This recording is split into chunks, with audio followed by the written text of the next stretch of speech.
Der Prima Reden Podcast mit Derric und Justin. Und heute mit Keith Martin, Inhaber und Gründer von IsoTek. Wir fangen das Interview jetzt nur in den ersten paar Sätzen auf Deutsch an, denn der Keith Martin spricht nur Englisch, gebürtiger Engländer. Das heißt, wir werden jetzt, ihr könnt natürlich Untertitel einschalten, wenn ihr mitlesen wollt und nicht unbedingt so gut Englisch könnt. Für die Leute auf Spotify ist das natürlich jetzt schlecht. Da schlage ich vor, hört euch das nachher auf YouTube an, falls ihr das nicht so gut versteht. Genau, aber jetzt switchen wir zu Englisch rüber, also viel Spaß beim Hören.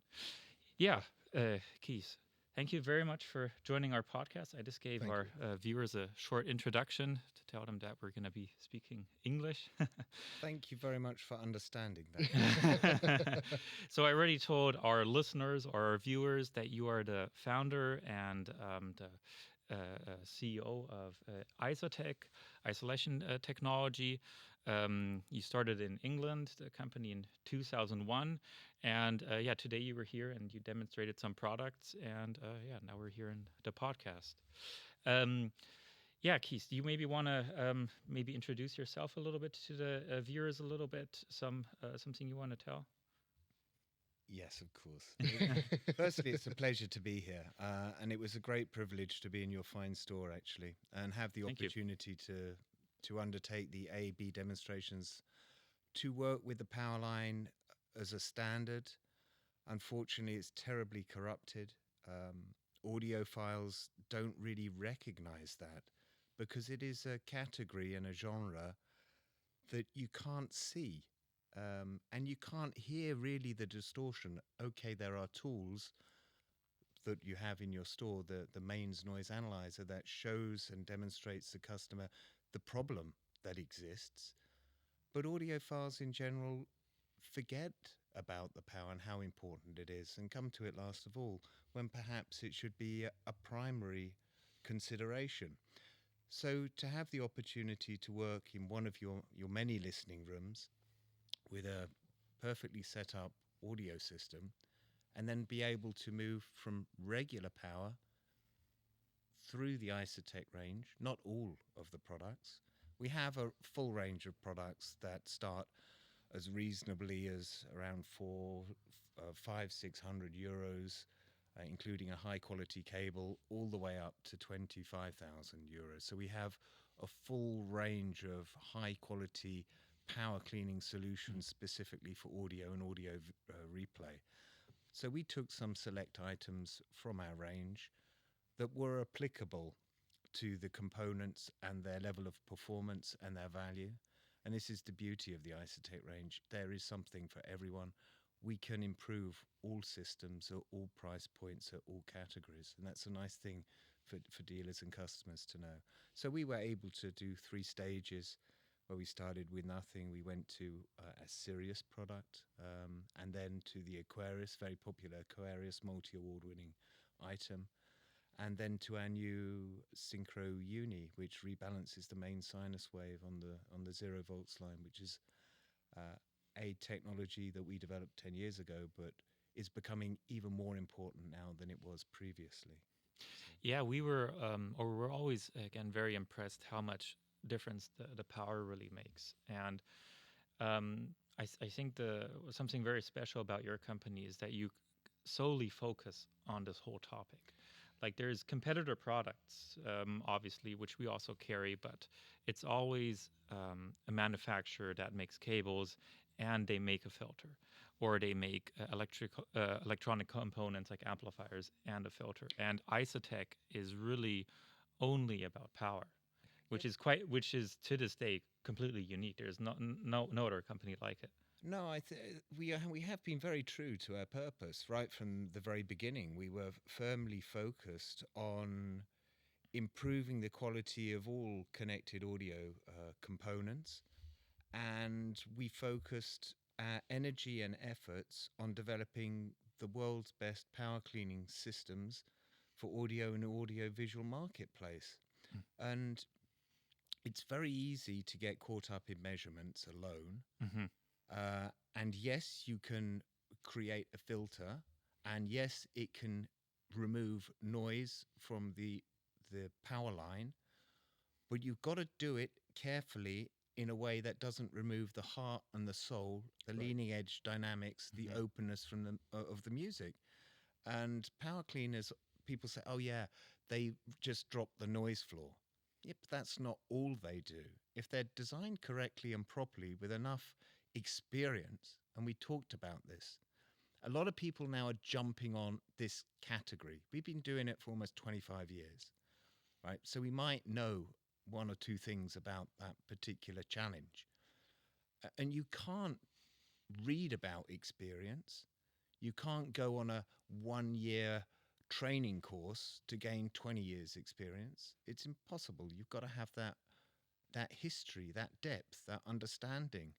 And that's what we do at IsoTek. We focus specifically on the authenticity of our products, the performance, and how we can improve the sound and performance of an existing audio system, how we can improve its openness, its soundstage, its front to back imaging depth, not make it different, not shift it tonally one way or the other, but just simply open up and improve what's already there. And we found that very much today in the demonstration.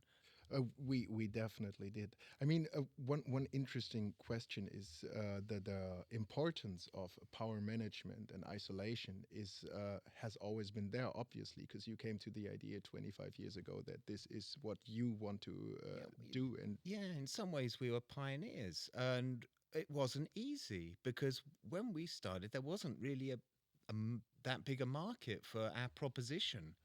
And we worked hard. We carved out an industry. We pounded the streets. We went out there and we led. And others now jump on and try to follow, which is fine. That's their position. Can you tell us a little about like the very early days of starting the company? Was it kind of like the first 50 ISO plugs built on my circular kitchen table. So it's a very like the American story of you started in a garage kind of. Well, we actually started on a landing between 2 bedroom doors with an IKEA table, and we took the chassis from one side of the table to the other side of the table, and it kind of finished in a box. And we had a big discussion about whether we should order 10 chassis or 15, and the price break on 15 chassis was obviously better, but we were really concerned because our target was maybe we can sell 10 products in the first year. I mean, that's how humble it was. It was nothing compared to how it's developed and evolved now. It's it's an interesting journey. So it just started kind of friends of yours. I always hear the typical founding story of an American company is it was in my garage. The typical founding story of an English company is always it was in a pub or it was in a shed. So it was in a pub or in a shed. Yeah, we were on a kind of a landing, so I would say that makes us unique. Okay. Right. No, it's interesting to see where things go. And sure, it was born out of determination and passion and a quest to do the very best that we could do. And people recognized that. They bought the product. They liked it. I mean, the first product we did won Hi-Fi News Accessory of the Year. That was the first product we launched in 2001 after like over a year's development. So that we started a little sooner, but it took us time to get the first product to market because we wanted to make it special. We wanted to make it really good. And it was an interesting concept that we came up with because it was a modular space frame in the end, which was it shows you our naivety of what we were doing, but you've got to start somewhere, right? And so we thought, we want to be really customer focused. We want to really make the best and perfect thing for that customer's system. And we didn't really know that customer system. So we came up with this concept of having a chassis, and then the customer had to either read our advice or give us what they had, and then we were recommending the components that we needed to put into that. So we had multiple filter modules bolted into this thing, depending on what level of money they had and what level of performance that they needed. So it was a modular space frame. So it was all very fantastic. Each one was built bespoke for purpose, which seemed like a great idea, but from a business perspective, it was impossible to Probably to considering all the hours you spent building, it probably was kind of difficult to make money. It was a labor of love. Yeah.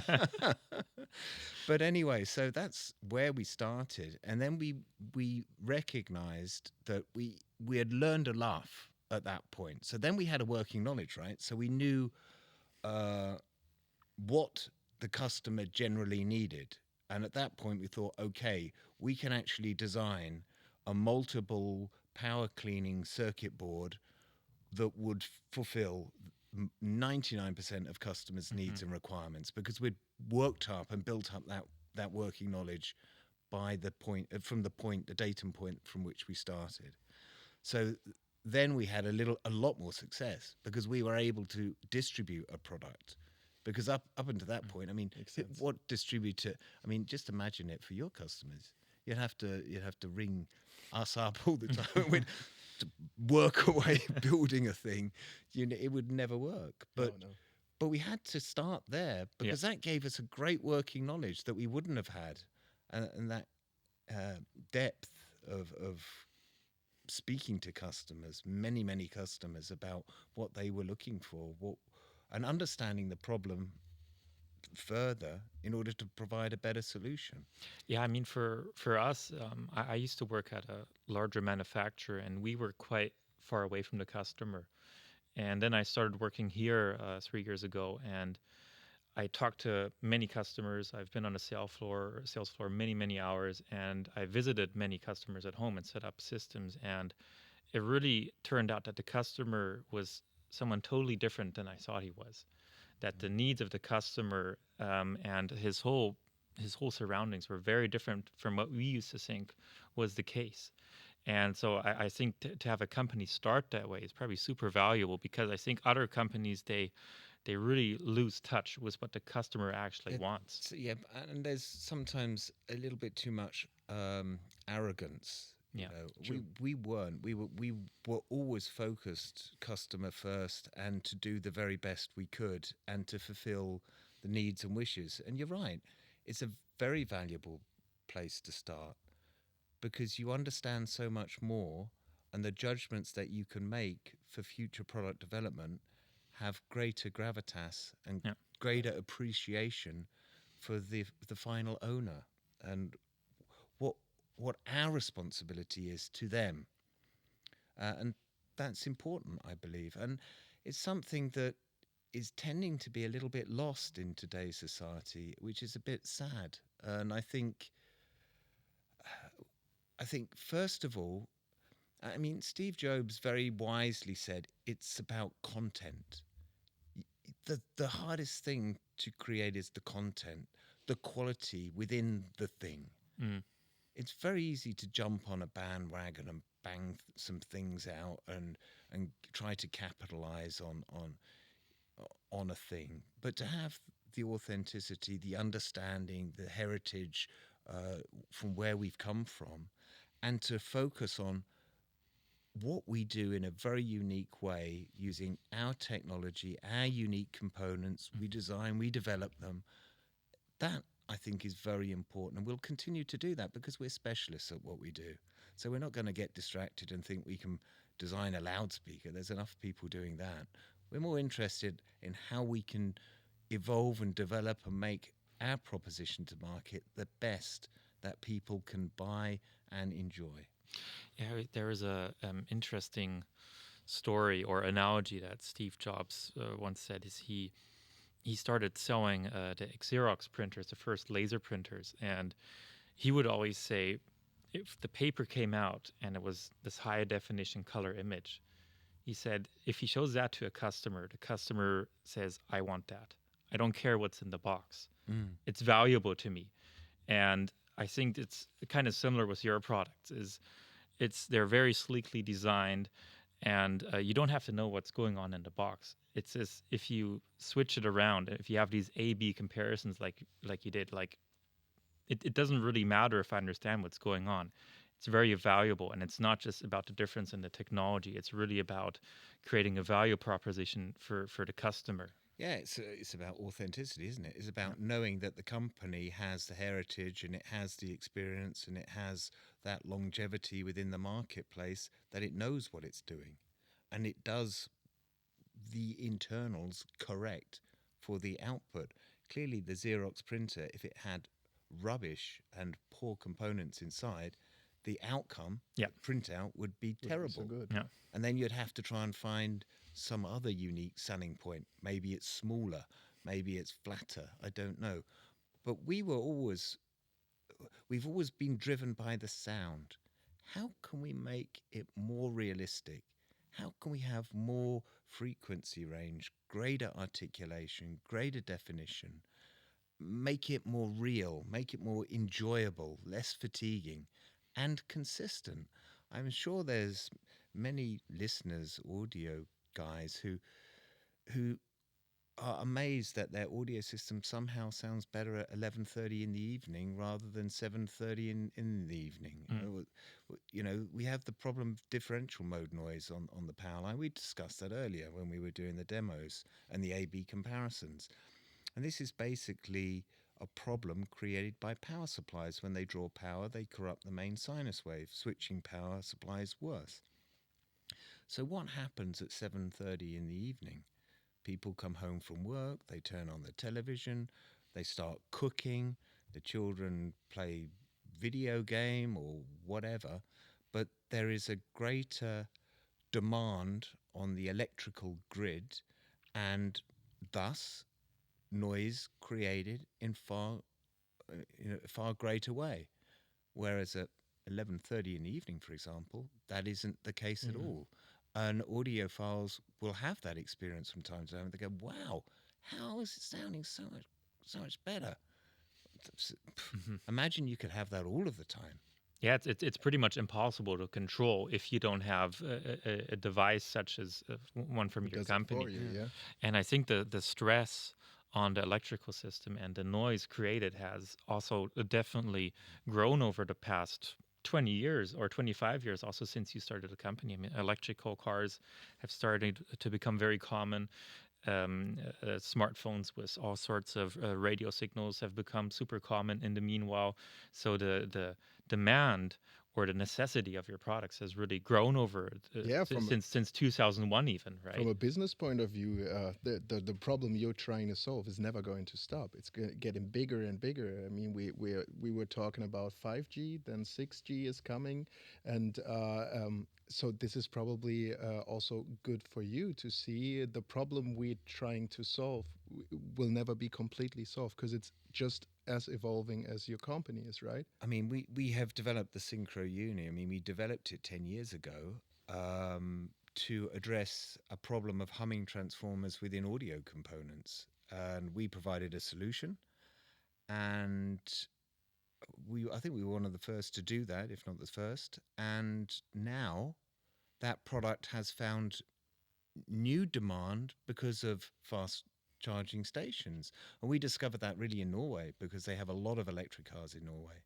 We were talking about being run over in a clandestine way because you don't hear the vehicle coming. But also solar panels create this kind of problem that the Synchro Uni addresses and solves. So you're right. Applications for our products manifest themselves where we didn't expect.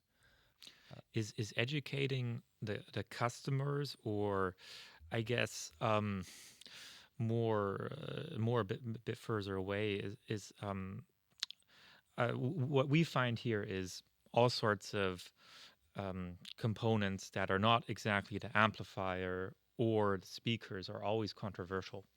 It's high quality DACs, high quality cables, high quality filters are always controversial for our customers because they always say it doesn't make a difference. Electricity is electricity.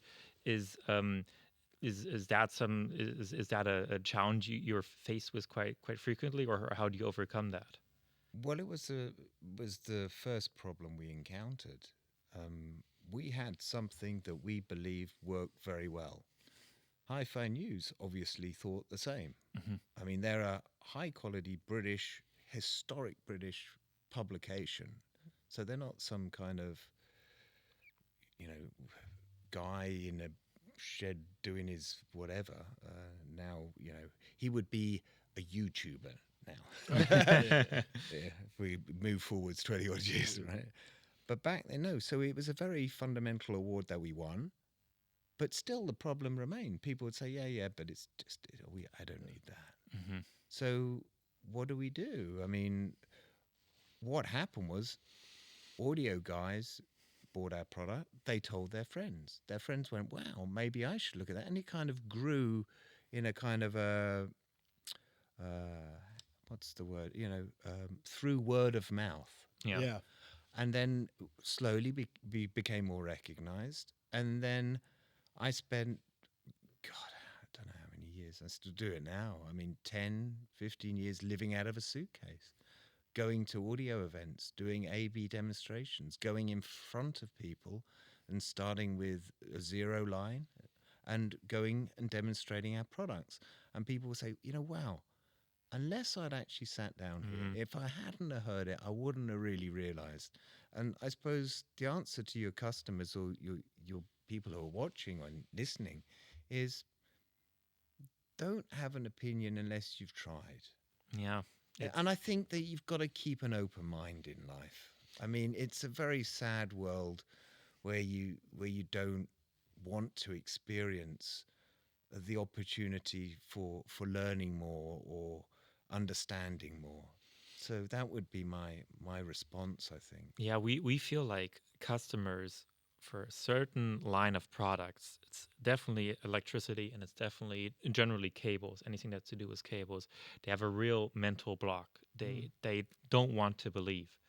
We once made a video where what we did is we set up two hi-fi systems, exactly same components, same CD player, same amplifier, and we had one was high quality cables and a power filter, and one was very simple cables and no power filter. And we just told the people in the video, hey, we have this set up at our store. Come for a visit and see if you can hear a difference. We didn't even say there's a difference. We didn't even say this is better. We just say, come visit us and experience it. We're not even going to say there is a difference or there's an improvement. We didn't say anything.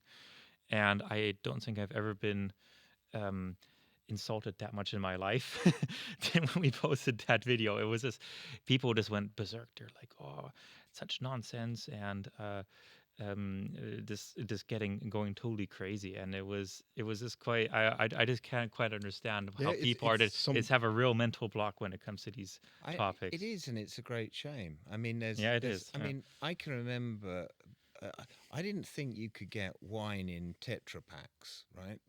But on a Delta Airlines flight, I discovered you could have a pretty rubbish Merlot out of a Tetra Pak. It tasted like, oh, God almighty, If someone had said to me, that's what wine is, and if I hadn't have bothered to evolve my brain further than that experience, I would have probably thought Chateau Lafite was a complete rip-off, and possibly people think it is, but it's still an extremely good bottle. Not that I've ever tried it, but there are very good French wines, amazing, which are completely different to the Delta Airlines Merlot Tetra Pak that I experienced. And that's the danger, isn't it? The danger is you have an experience and you're not willing to evolve that experience to explore something that is potentially better and done with a little bit more heart and soul and knowledge. And even, if you use really, really small micro components and cheap and you don't have a proper setup and all the rest of it, then chances are, yes, you don't need a power solution because it's not really worth to do. But if you have a proper setup, €15,000 audio system, you've addressed sound deadening in your room, acoustic treatments, etc., then you will appreciate our proposition. And I'm sure we're going to get all kinds of comments about this podcast. Oh, I'm sure. Yeah, I'm sure about we're ready. yeah, Emotional weak that's point of fine. I mean, people. and you're all welcome to have your opinion, and I've got nothing against you. But just keep an open mind, you know. Yeah, we always invite people to come by and listen to it, but they don't take us up on the offer. They just don't want to believe it. And it's their choice. It's difficult to understand, but some people are like that. Have customers ever used your products in like an unusual context, maybe like for a guitar amp or for their computer or something like that? Have you ever? We did actually develop a power cleaning system for guitar use for okay. a Holland guy who tried our product on his guitar and he thought it was incredible. There was a proposition to try and create a dedicated power system specifically for that task. We didn't bring it to market in the end because the distributor said, well, maybe we need 3 or 4. And I said, well, it's, you know, That's a little bit slim, yeah. that's not really gonna, I mean, already I'm out of pocket with the development, but never mind. However, in Hong Kong, in Avon Recording Studios, and I believe they're linked to Abbey Road in some kind of way, they used the Synchro product on the microphone for recordings, one of our Sigma's products, and they used that because they thought it was a better recording outcome. Universal Music division in Hong Kong, China, used our product for their universal audiophile recordings.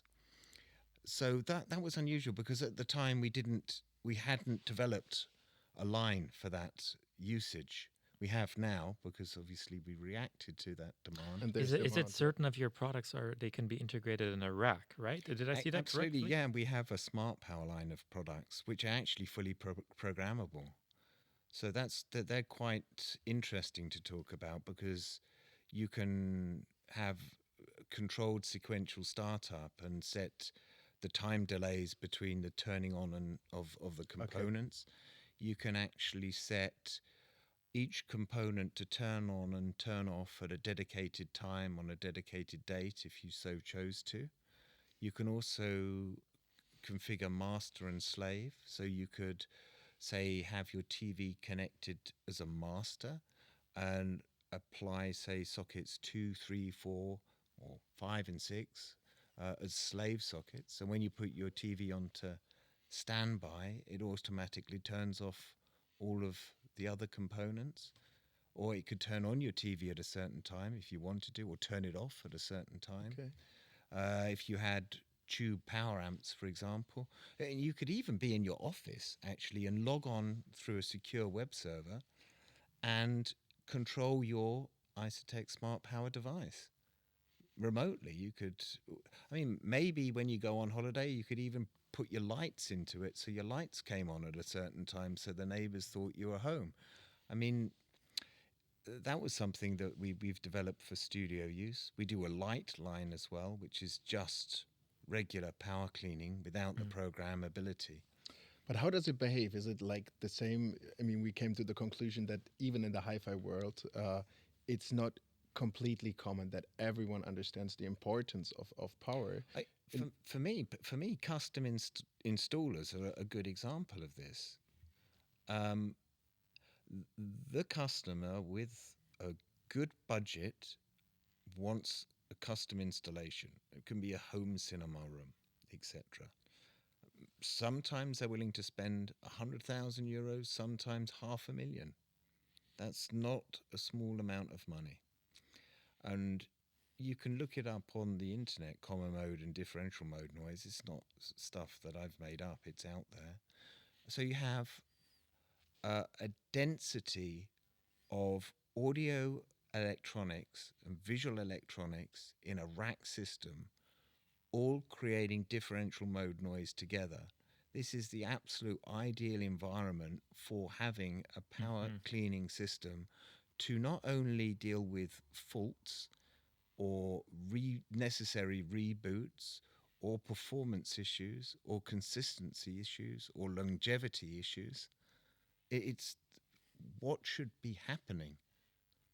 And installers often say, oh, it's just a PDU, a power supply unit. No, it's more than that, a lot more than that.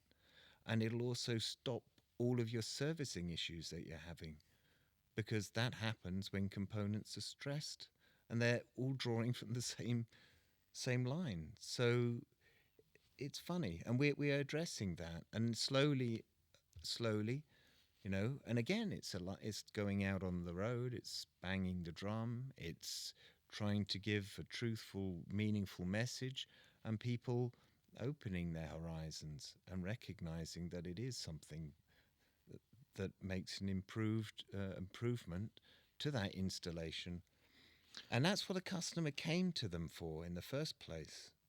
Yeah, right. I mean, in that case, as you described it, it's a lot more obvious than for the actual hi-fi customer who starts his journey or is in the middle of the journey. For them, they do it professionally. It should be pretty obvious. And also for music production, as you said. I mean, we were talking when you did the training earlier, we talked about taking a look at the source, and the source is not actually the turntable itself. It starts with the power that comes through the system, but also the source of the music actually is how it's produced. And if they don't keep an eye on that, I mean, it's a professional. Do you see that evolves over time? So we are in a lot of recording studios in Norway. Funny enough. Oh, really? Yeah. It's also because of the electric cars, you think, or possibly. We have an employee who is based in Norway, so I think he's had an influence on it. But again, that happened word of mouth, because it's kind of a tight-knit community, these studios, they talk to each other. It's probably quite a small industry if you really look at it. Yeah. But I almost feel like if I were to build a recording studio or a cinema that's worth $500,000 or whatever, even just the security that your devices offers would be very valuable.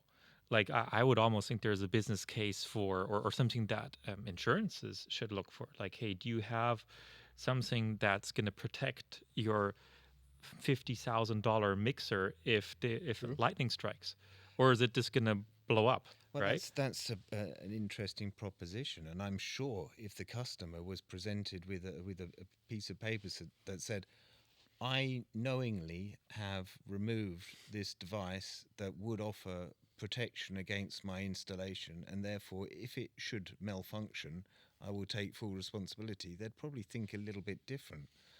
But that's what we can offer in addition to better performing connected electronics. But again, it's education, it's keeping an open mind, it's searching for the best you can. Yeah, and showing it to the people. I mean, if you have a good product and you have a good outcome to show, that's what you need to do on a daily basis. And even though there are a lot of things in the branch which we don't understand, we had a conversation with one distributor who does mainly pro audio stuff and a little bit of hi-fi stuff. And these branches, music production and consumer hi-fi, is so close together because they produce what they consume, but they don't talk to each other. And I have a friend who is in music production. For him, he has no idea what we do, and he don't sees the value in that because he sees, okay, he got monitor speakers, they do it fine, but what's with all these 10 components, big speakers? He don't understand it, and this is what we don't understand because it's so close together. Also, the correlation between power and the outcome. I mean, I said earlier, power is the blood of the devices you are using. Everything is power. Well, nothing will work without power. Right. And there's always the phrase under, or a saying was music production engineers is a garbage in, garbage out, right? Yeah, right. It's if a guitar player sucks at playing guitar, then the amp and everything after it doesn't matter. It's not going to help, right? If you go, I mean, there's a testing facility in Cambridge, DB Technology, and their measuring equipment is not directly connected into the incoming power line. They have a series of power cleaning systems because they recognize and understand that the measurements and the accuracy of those measurements are affected if the device, the electrical device, isn't absolutely isolated and receiving stable, consistent power. And they view that quite important because they have a reputation. Mm-hmm.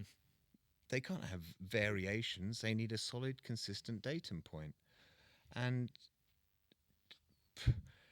that's how important it is to them.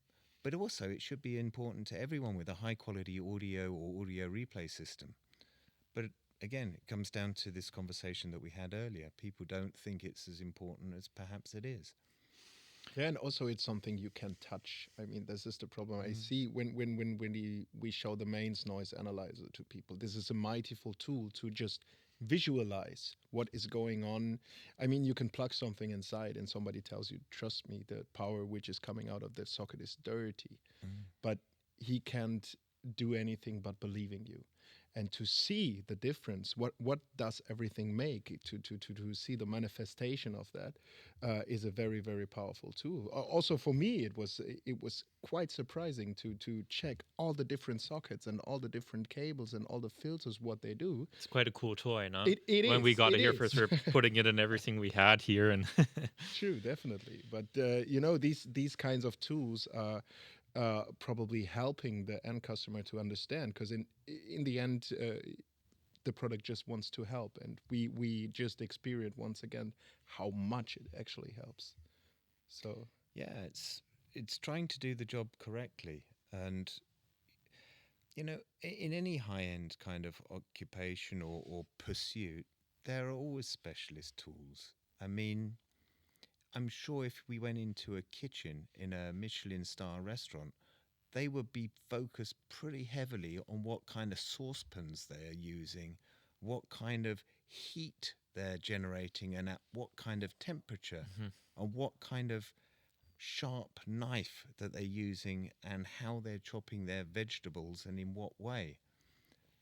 It would be very wrong for me to say that they're rather stupid doing that and they're wasting their time and it's not important.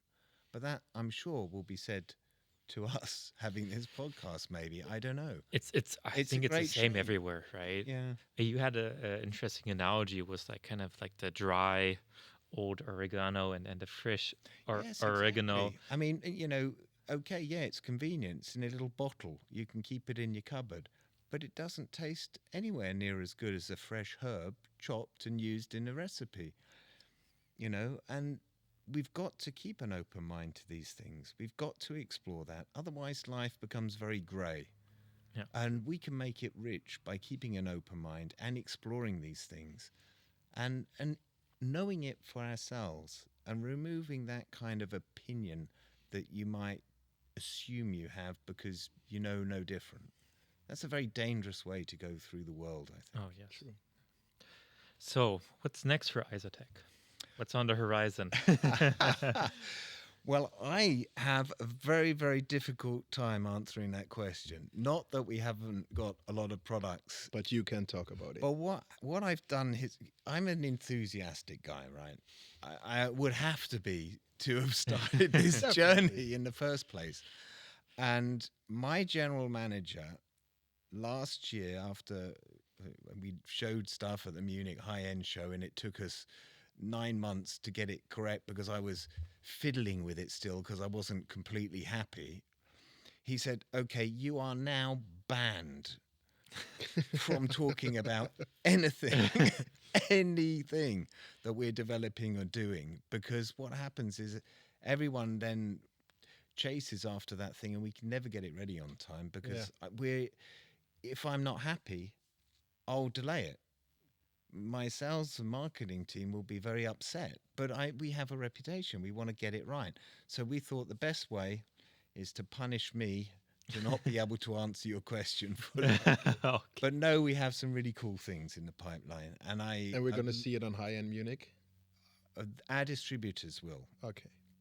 The public won't, unbelievably. Okay. This is going to be the most reversed marketing exercise that the company has ever done.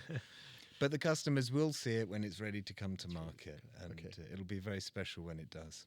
Okay, well, we're very excited. Will you be there at HI in Munich? I will do, yes. Okay, well, then we'll see you there. I mean, it would be lovely to see you both. In Munich there for the last time. We kind of think it's a bit of a bummer. We like going to Munich, but for you, I guess it doesn't really make a big difference, Munich or Vienna. It does. I mean, it's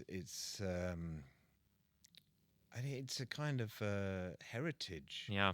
I think it's a special, and also it's like the asparagus season, right? Yeah. Fantastic. And Munich is always great for the Weissbier, and there's certain characteristics of this show that it's not just about the audio show; it's about the whole experience. Mm-hmm. And I can understand some of the reasoning why high-end society have made this decision to move it. It's a very big and amazing venue in Vienna, but it will be a shame that it's the last Munich. Yeah, I understand. I like going to Munich. I always associated the high end with music, with Munich and vice versa. I always love going there. You started to find restaurants you like going to and stuff. So it'll be a change. I mean, we'll be in Vienna as well for the years to come. But we're not sure if it'll be quite as nice as in Munich. We always really liked it there. Yeah. Okay. Yeah, well, I think we should probably come to an end. We've added it for a bit over 40 minutes. Do you have anything you still want to tell our viewers or our listeners out there? Well, no, I mean, I'd say thank you for listening, thank you for watching, and just keep an open mind. Try it. Go out there, experience it, and try everything. Don't stop at your Tetra Pak Merlot. Go and buy a decent bottle of Bordeaux and put it in the right glass. Go and experience and understand, and then formulate an opinion. And then that's your opinion. And you're welcome to own it and have it and live by it. But make sure you've tried, and to try and experience as well. And thank you for your time, and thank you for watching. And thank you both for giving me the opportunity to talk and to listen. And to thank you. Yeah, thank you. Topics around together. Thank you. That was a very poetic and inspiring end to our podcast. Thank you very much. No, I really appreciate it. That was great. Okay, well, I guess thank you again from our side. Maybe it was an honor to have you here. I mean, it was in general also a very great day for us to get the training, to get you here on a little comfy podcast. Thank you very much. Very splendid chair. Suits you. Maybe we'll do a quick outro just in German. In German.